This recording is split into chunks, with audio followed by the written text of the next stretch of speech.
तुलसीदास जी द्वारा रचित रामायण यानी रामचरितमानस तो आपने पढ़ी या सुनी तो अवश्य ही होगी। हिंदू धर्म के सबसे पवित्र व चर्चित ग्रंथों में इसका नाम लिया जाता है। अधिकांश घरों में इसे हर दिन पढ़ा या सुना जाता है। पर रामचरितमानस से संबंधित कुछ ऐसी महत्वपूर्ण बातें हैं जिनकी जानकारी आम जनमानस को बहुत ही कम या कहें कि ना के बराबर ही है। तो आज के इस वीडियो में हम बताएंगे कि हिंदुओं के इस पवित्र धर्म ग्रंथ को कौन से वर्ष यानी किस सन में एवं किस स्थान यानी कौन से शहर या कौन से गांव और किसकी प्रेरणा से लिखा गया एवं इसको लिखने में तुलसीदास जी को कुल कितने दिन या कुल कितने वर्ष लगे एवं इसकी रचना करते समय तुलसीदास जी की आयु कितनी थी, अर्थात रामचरितमानस से संबंधित संपूर्ण जानकारी आपको इस वीडियो के माध्यम से मिलने वाली है।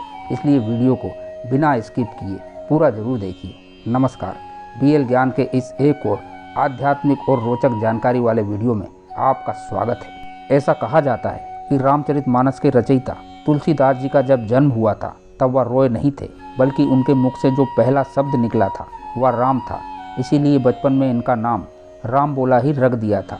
बाद में बाबा नरहरि ने इनको तुलसीदास का नाम दिया। नरहरि बाबा को ही तुलसीदास का गुरु माना जाता है।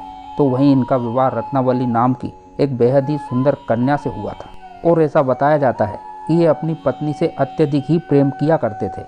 कहा जाता है कि एक बार जब इनकी पत्नी मायके गई थी तो तुलसीदास जी भी उसके पीछे पीछे चले गए थे। ऐसा कहा जाता है कि रात के अंधेरे में वह एक सांप को ही रस्सी समझकर दीवार पर चढ़ गए थे। जब उनकी पत्नी को इस बारे में पता चला तो पत्नी के प्रति इस आसक्ति के लिए उन्होंने तुलसीदास जी को बहुत धिक्कारा और कहा कि अगर इतना प्रेम अगर भगवान राम के प्रति दिखाया होता तो तुम्हारा कल्याण हो जाता। इससे तुलसीदास जी के मन में वैराग्य पैदा हुआ और उन्होंने अपने गृहस्थ जीवन को त्याग कर सन्यासी बन गए। और उसके बाद ही उन्होंने त्रेता युग में वाल्मीकि द्वारा संस्कृत भाषा में लिखी गई रामायण को अवधी और हिंदी भाषा में लिखकर आम जनमानस के लिए अत्यंत ही सुगम बना दिया। तुलसीदास जी ने रामचरितमानस की रचना 1631 में मुगल बादशाह अकबर के शासनकाल में भगवान श्री राम की जन्मस्थली अयोध्या में की थी। तुलसीदास जी ने जब रामचरितमानस को लिखना शुरू किया उस दिन चैत्र माह की रामनवमी की तिथि और दिन मंगलवार था और पूरे 2 वर्ष 7 माह और 26 दिन में इस महाग्रंथ को पूरा किया जा सका था। जिस दिन ये ग्रंथ पूरा लिखा गया उस दिन संवत 1633 माघ माह के शुक्ल पक्ष की पंचमी तिथि थी, यानी कि राम सीता विवाह की तिथि।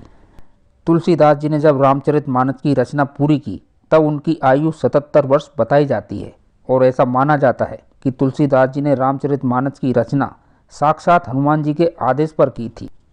माना जाता है कि जब तुलसीदास जी में कविता शक्ति का स्पंदन हुआ तो उन्होंने अपनी पहली रचना संस्कृत भाषा में लिखी थी, लेकिन वो जो भी पद रात में लिखते थे वो सुबह तक अपने आप ही गायब हो जाते थे। तुलसीदास जी ये समझ नहीं पा रहे थे कि आखिर ये क्या हो रहा है। फिर एक दिन भगवान शंकर ने उन्हें सपने में आकर अपनी स्वयं की भाषा यानी कि अवधी भाषा में रचना लिखने का आदेश दिया और कहा कि आप ये रचना अयोध्या में जाकर करें।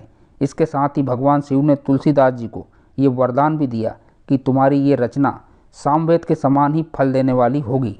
और इस तरह जब ये ग्रंथ पूरा लिखा गया तो तुलसीदास जी भगवान की आज्ञा से काशी चले गए और वहाँ उन्होंने सबसे पहले बाबा विश्वनाथ और माता अन्नपूर्णा को सबसे पहले अपनी ये रचना सुनाई। और कहा जाता है कि रात को जब पुस्तक मंदिर में रखी गई और सुबह मंदिर के जब कपाट खुले तो उस पुस्तक पर सत्यम शिवम सुंदर लिखा पाया गया। तुलसीदास जी द्वारा रचित रामचरितमानस के बारे में ऐसा माना जाता है कि इसकी चौपाइयों में मंत्र तुल्य शक्तियाँ हैं।